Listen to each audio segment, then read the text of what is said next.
Hello everyone, GS अध्ययन channel में आपका स्वागत है। इस वीडियो का टॉपिक है भारतीय संविधान का विकास और कंप्लीट चैप्टर पर आधारित प्रश्न है और काफ़ी प्रश्न परीक्षा में पूछे जा चुके हैं, तो ध्यान से देखेंगे। आइए शुरू करते हैं कि रेगुलेटिंग एक्ट कब पारित किया गया। रेगुलेटिंग एक्ट कब पारित किया गया, तो सही आंसर है 1773 ईस्वी में रेगुलेटिंग एक्ट पारित किया गया है। नेक्स्ट क्वेश्चन है कि 1773 का रेगुलेटिंग अधिनियम जो है वो किसे अधिकार दिया था, तो ब्रिटेन की संसद को भारत पर विधि बनाने का अधिकार पर बल दिया था। किसे? ब्रिटेन की संसद को भारत पर विधि बनाने का अधिकार पर बल दिया था। नेक्स्ट क्वेश्चन, निम्न में से किस अधिनियम के अंतर्गत भारत में सर्वप्रथम एक सर्वोच्च न्यायालय की स्थापना हुई थी? किस अधिनियम के अंतर्गत भारत में सर्वोच्च न्यायालय की स्थापना, रेगुलेटिंग एक्ट 1773 के, और कहां स्थापना हुई थी ये भी याद रखेंगे, कलकत्ता में। नेक्स्ट क्वेश्चन है कि गवर्नर जनरल का पद पहली बार किस अधिनियम के अंतर्गत बनाया गया था, तो राइट आंसर 1773 का रेगुलेटिंग एक्ट के अंतर्गत ही सर्वप्रथम गवर्नर जनरल का पद बनाया गया था। अगला प्रश्न है कि भारत का प्रथम ब्रिटिश गवर्नर जनरल कौन था? प्रथम ब्रिटिश गवर्नर जनरल कौन था? इंपॉर्टेंट क्वेश्चन है। लॉर्ड वॉरेन हेस्टिंग्स ये भारत का प्रथम गवर्नर जनरल थे। निम्नलिखित में से कौन से अधिनियम ने ब्रिटेन में एक ऐसे नियंत्रण बोर्ड या अर्थात कंट्रोल बोर्ड की स्थापना का प्रावधान किया जिसके माध्यम से ब्रिटिश सरकार ने भारत में ईस्ट इंडिया कंपनी के दीवानी, सैनिक और राजस्व संबंधी सभी मामलों पर पूरी तरह नियंत्रण रख सके? तो ये याद रखेंगे, बी 1784 का पिट्स इंडिया एक्ट के तहत ब्रिटेन में एक ऐसे नियंत्रण बोर्ड की स्थापना की गई जो भारत में काम कर रहे ईस्ट इंडिया कंपनी के दीवानी, सैनिक और राजस्व संबंधी सभी मामलों पर नियंत्रण रख सके। तो कौन सा अधिनियम? बी 1784 का पिट्स इंडिया एक्ट। भारत के गवर्नर जनरल को किस एक्ट के द्वारा अपने परिषद के निर्णय को अस्वीकार करने का अधिकार मिला? तो 1786 का अमेंडमेंट एक्ट है।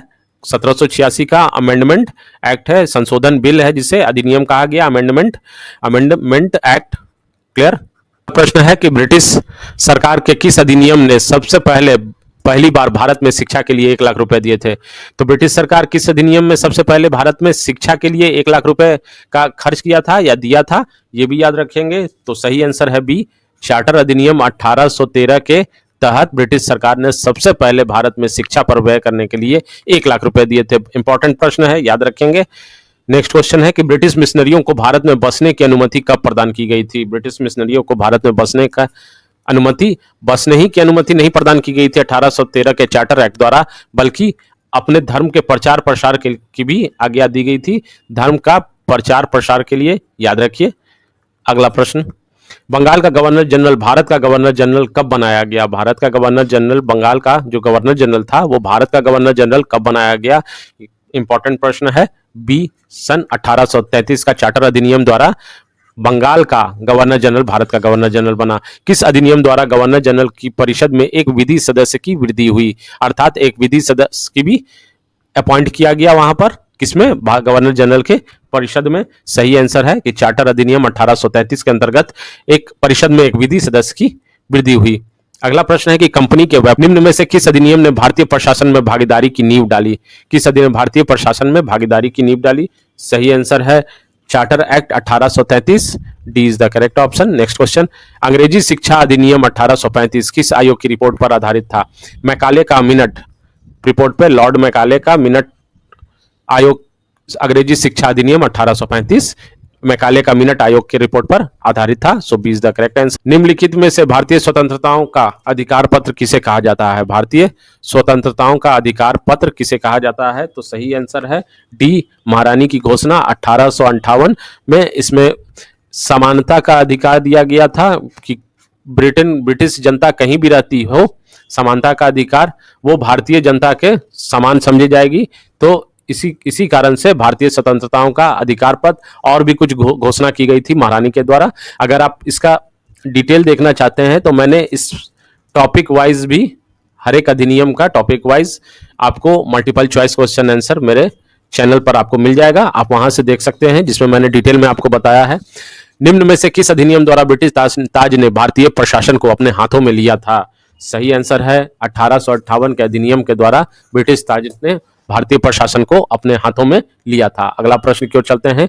भारत में सचिव का पद किसके द्वारा निर्मित किया गया था? सही आंसर है बी, भारत सरकार अधिनियम 1858 के द्वारा भारत में सचिव का पद निर्मित किया गया था? किस अधिनियम? भारत सरकार अधिनियम 1818 के द्वारा। B is the right answer. निम्नलिखित में से किस अधिनियम द्वारा भारत के गवर्नर जनरल को अध्यादेश जारी करने की शक्ति प्रदान की गई थी? किसे? ऑर्डिनेंस। ऑर्डिनेंस अध्यादेश जारी करने की शक्ति प्रदान की गई थी। सही आंसर है बी, भारतीय परिषद अधिनियम 1861 द्वारा ये भारत के गवर्नर जनरल को अध्यादेश जारी करने की शक्ति प्रदान की गई थी। B is the correct answer. Next question, Bharat में प्रतिनिधि सरकार की बुनियाद किस अधिनियम के तहत डाली गई थी? किसकी प्रतिनिधि सरकार?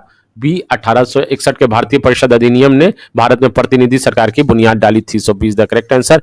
गवर्नर जनरल परिषद में वृद्धि करके पहली बार एक अलग विधायी मशीनरी निर्मित की गई थी।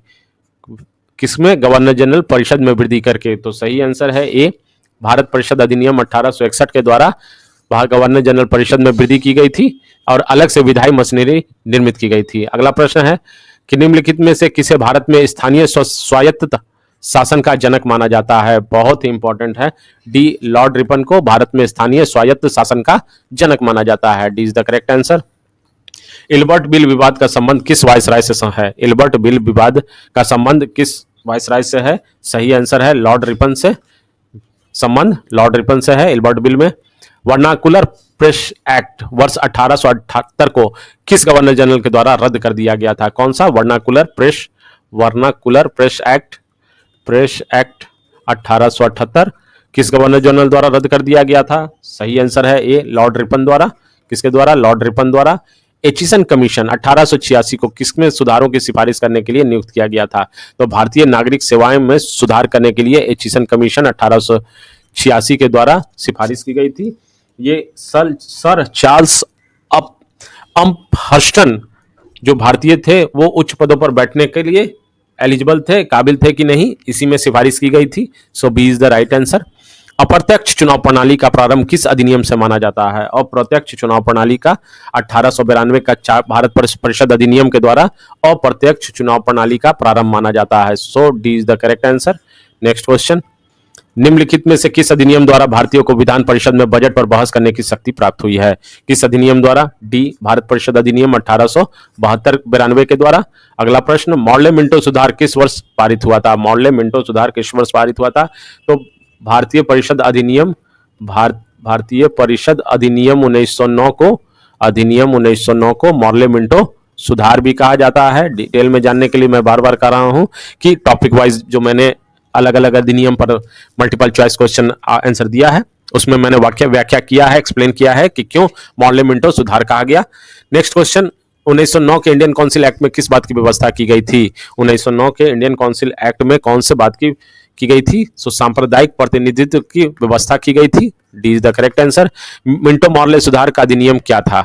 ये पृथक निर्वाचन प्रणाली था। नेक्स्ट क्वेश्चन, भारत में सर्वप्रथम पृथक निर्वाचन प्रणाली लागू की गई थी किसके तहत लागू की गई थी? तो भारतीय परिषद अधिनियम 1909 के अंतर्गत लागू की गई। नेक्स्ट क्वेश्चन है कि निम्नलिखित में से किस एक्ट ने मुसलमानों के लिए अलग मतदाताओं का पेशकश की थी? तो याद रखेंगे सही आंसर है बी, भारतीय परिषद अधिनियम 1909। नेक्स्ट क्वेश्चन, किस अधिनियम को मॉन्टेग्यू चेम्सफोर्ड सुधार के नाम से भी जाना जाता है? तो सही आंसर भारतीय शासन अधिनियम 1919 को। आपने देखा कि 1909 वाले अधिनियम को मिंटो मॉडले सुधार और 1919 वाले को मॉन्टेग्यू चेम्सफोर्ड सुधार के नाम से भी जाना जाता है। तो मॉन्टेग्यू चेम्सफोर्ड प्रस्ताव 1919 की क्या प्रमुख अनुशंसा थी? तो ये याद रखेंगे कि प्रांतीय शासन पर जन सामान्य की सीमित नियंत्रण ही प्रमुख अनुशंसा थी। केंद्र में कौन सा एक्ट द्विसदनीय विधायिका लाया? द्विसदनीय विधायिका भारतीय शासन अधिनियम 1919 के द्वारा द्विसदनीय विधायिका लाया गया। 1919 के अधिनियम में द्वैत शासन धारणा को जिस व्यक्ति ने परिचित कराया वह कौन थे? 1919 के अधिनियम में द्वैत शासन धारणा को जिस व्यक्ति ने परिचित कराया था वह कौन थे? वह चेम्सफोर्ड थे। कौन थे? चेम्सफोर्ड थे जिसने द्वैत शासन धारणा को परिचित कराया। सन 1919 के अधिनियम के अंतर्गत दी गई द्वैत शासन व्यवस्था में निम्नलिखित में से किसने एक ने परिवर्तन के लिए संस्तुति की थी? तो किसने द्वैत शासन व्यवस्था में किसने परिवर्तन लाने के लिए संस्तुति की थी? सही आंसर है साइमन आयोग ने द्वैत शासन व्यवस्था में परिवर्तन लाने के लिए संस्तुति की थी। तो C is the correct answer. अगला प्रश्न, भारतीय विषयों को केंद्रीय विषयों से पृथक करने के लिए जिस अधिनियम में पहली बार सांविधिक नियम बनाए गए थे वह कौन था? सांविधिक का अर्थ होता है कि संविधान बनाने के लिए प्रस्ताव देना, सांविधिक नियम बनाए, वह कौन था? वह कौन सा नियम था? तो सही आंसर है बी, भारत सरकार अधिनियम 1919, B is the correct answer. निम्नलिखित में से किस अधिनियम के तहत बिना मुकदमा और दोष सिद्धि के ही विधि न्यायालय में किसी भी व्यक्ति को कैद करने का प्राधिकार सरकार को दिया गया था? तो ये बहुत ही इंपॉर्टेंट है, डी रॉलेट एक्ट के माध्यम से 39 रॉलेट एक्ट, इसमें बिना मुकदमा और दोष सिद्धि के ही किसी भी व्यक्ति को कैद करने का प्राधिकार सरकार को दिया गया था। नेक्स्ट क्वेश्चन है कि प्रथम केंद्रीय विधानसभा का गठन कब हुआ था? प्रथम केंद्रीय विधानसभा का गठन कब हुआ था? तो सी 1921 में प्रथम केंद्रीय विधानसभा गठन हुआ था। केंद्रीय विधानमंडल का अध्यक्ष बनने वाले पहले भारतीय कौन थे? तो विट्ठल भाई पटेल केंद्रीय विधानमंडल का अध्यक्ष बनने वाले पहले भारतीय थे। इंपॉर्टेंट प्रश्न है परीक्षा के दृष्टिकोण से, याद रखिए। भारतीय सांविधिक आयोग 1928 की अध्यक्षता किसने की थी? तो सर जॉन साइमन। किसने? सर जॉन साइमन ने की थी भारतीय सांविधिक आयोग 1928 की अध्यक्षता। नेक्स्ट क्वेश्चन है कि निम्नलिखित में से किसने दलित वर्ग डिप्रेस्ड क्लास एसोसिएशन की स्थापना की थी? तो दलित वर्ग की स्थापना आपको ध्यान होगा कि डॉक्टर बी.आर. अम्बेडकर के द्वारा की गई थी। अगला प्रश्न है 1935 के अधिनियम में क्या उल्लेखित था? 1935 के अधिनियम में क्या उल्लेखित था? तो प्रांतीय स्वायत्तता, सांप्रदायिक प्रतिनिधित्व और संघीय व्यवस्था, ये तीनों उल्लेखित था। So D is the correct answer. Bharat में प्रांतीय स्वायत्तता लागू की गई थी किस अधिनियम के द्वारा? याद रखिए डी 1935 भारत सरकार शासन अधिनियम 1935 के द्वारा प्रांतीय स्वायत्तता लागू की गई थी। इंपॉर्टेंट प्रश्न डी।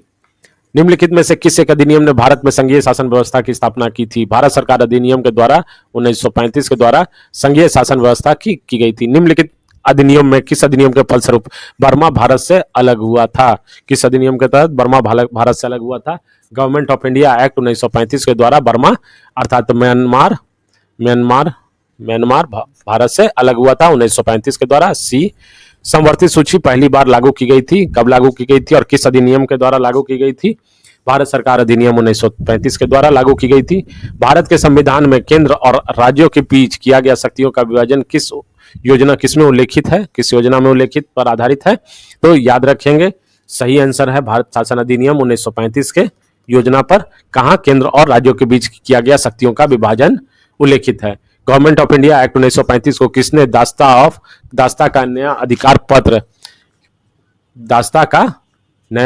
पत्र कहा था? तो सही जवाब है जवाहरलाल नेहरू ने कहा था। भारत सरकार अधिनियम 1935 के अंदर कितने गवर्नर्स के प्रांत व मुख्य कमिश्नर के प्रांत मिलकर ब्रिटिश भारत का निर्माण करते थे? सही आंसर है बी 11 गवर्नर्स के प्रांत व मुख्य कमिश्नर, 7 मुख्य कमिश्नर के प्रांत मिलकर ब्रिटिश भारत का निर्माण करते थे। भारत सरकार अधिनियम के अधीन एक संरक्षक न्यायालय का गठन किया गया जो कहलाता था। अधिनियम के अधीन एक संरक्षक न्यायालय का गठन किया गया जो कहलाता था, क्या कहलाता था? याद रखेंगे डी संघीय न्यायालय कहलाता था। कहां संघीय न्यायालय? ये कहां स्थापित किया गया? दिल्ली में। So D is the correct answer. Next question, Bharat शासन अधिनियम 1935 के तहत किस वर्ष भारत में संघीय न्यायालय की स्थापना की गई थी? तो संघीय न्यायालय की स्थापना सी 1 अक्टूबर 1937 को संघीय न्यायालय की स्थापना की गई थी। याद रखिए C is the correct answer. Bharat के संविधान में केंद्र और राज्यों के बीच शक्तियों के विभाजन में से किसमें उल्लेखित योजना पर आधारित है? अभी मैंने आपको बताया कि किस योजना पर उल्लेखित है, तो सही आंसर है सी भारत सरकार अधिनियम 1935 पर। 1935 के अधिनियम के तहत कराए गए विधानसभा चुनाव में किस राज्य में कांग्रेस ने पूर्ण बहुमत नहीं प्राप्त किया था? तो बंगाल में पूर्ण बहुमत नहीं प्राप्त किया था। कहां? बंगाल में। D is the correct answer. बाकी जगह मद्रास, बिहार, उड़ीसा में इसने पूर्ण बहुमत प्राप्त किया था। बैंकिंग विनियमन अधिनियम 1934 के तहत 1935 में रिजर्व बैंक की स्थापना हुई थी। उसमें कितने रुपए की पूंजी के साथ की गई थी? कितने रुपए के पूंजी के साथ स्थापना की गई थी? तो ₹5 करोड़ की पूंजी के साथ रिजर्व बैंक ऑफ इंडिया की स्थापना की गई थी। माउंटबेटन योजना का आधार क्या था? माउंटबेटन योजना का आधार क्या था? तो देश के विभाजन का आधार माउंटबेटन योजना का था। भारतीयों को, अगला प्रश्न, भारतीयों को वर्ष 1947 में सार्वभौम सत्ता सौंपने की योजना निम्नलिखित में से किस नाम से जानी गई है? भारतीयों को वर्ष 1947 में, सही आंसर है सी माउंटबेटन योजना के तहत सार्वभौम सत्ता सौंपने की योजना की गई है। सी इज द करेक्ट आंसर। अगला प्रश्न कि माउंटबेटन योजना के परिणाम स्वरूप अधिनियम कौन पारित किया गया? तो सही आंसर सी भारतीय स्वतंत्रता अधिनियम 1947 पारित किया गया। भारत को अधिकार क्षेत्र का अर्थात डोमिनियन स्टेट किस तारीख को मिला था? किस तारीख को डोमिनियन स्टेट का दर्जा मिला था? सही आंसर बी 15 अगस्त 1947 को। जब तक संविधान नहीं बन जाए तब तक डोमिनियन स्टेट का अधिकार मिला था, स्टेटस, डोमिनियन स्टेटस मिला था। सो बी इज द सही आंसर। भारत को स्वतंत्रता किसके द्वारा मिली थी? किसके द्वारा भारत को स्वतंत्रता मिली थी? तो भारतीय स्वतंत्रता अधिनियम 1947 द्वारा भारत को स्वतंत्रता मिली थी। D is the right answer. British संसद ने भारतीय स्वतंत्रता अधिनियम कब पारित किया गया था? भारतीय स्वतंत्रता अधिनियम कब पारित किया था? तो सही आंसर है सी, जुलाई 1947 में भारतीय स्वतंत्रता अधिनियम पारित किया था। भारतीय स्वतंत्रता अधिनियम 1947 क्रियान्वित हुआ, कब क्रियान्वित हुआ था? तो राइट आंसर सी, जुलाई 18, 1947 को भारतीय स्वतंत्रता अधिनियम क्रियान्वित हुआ था। C is the correct answer. Bharat के प्रथम भारतीय गवर्नर जनरल कौन थे? भारत के प्रथम गवर्नर जनरल कौन थे? तो अभी मैंने बताया कि सी राजागोपालाचारी प्रथम गवर्नर जनरल थे। भारत का अंतिम गवर्नर जनरल कौन थे? भारत का अंतिम गवर्नर जनरल कौन थे? ये भी सी राजगोपालाचारी। तो आपने देखा कि भारत के प्रथम गवर्नर जनरल, भारत के अंतिम गवर्नर जनरल और स्वतंत्र भारत के, तो सी राजागोपालाचारी के बारे में मैं आपको फिर से एक बार बता दूं, ये 3 क्वेश्चन इस पर बन रहा है। पालाचारी कि स्वतंत्र भारत के प्रथम गवर्नर जनरल भारत के, पहला प्रश्न।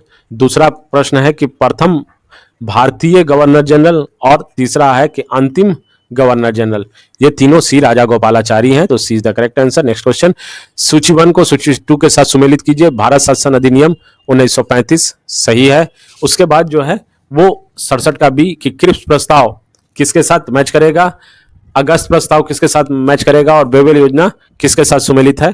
तो सही आंसर है ए का 1 जैसा मैंने बताया, बी का 4 क्रिप्स प्रस्ताव 1942, सी अगस्त प्रस्ताव 1940 और बेबेल योजना डी 1945। तो ए इज द करेक्ट ऑप्शन। अगला प्रश्न सुमेलित कीजिए।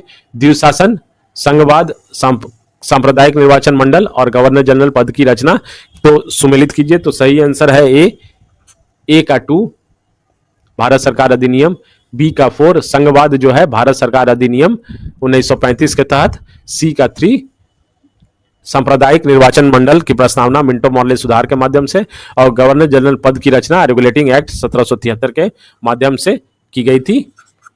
तो इज द करेक्ट आंसर। तो अगर आपको वीडियो पसंद पड़ा होगा, जानकारी लिए होंगे, तो लाइक शेयर और सब्सक्राइब जरूर करें। धन्यवाद, मिलते हैं।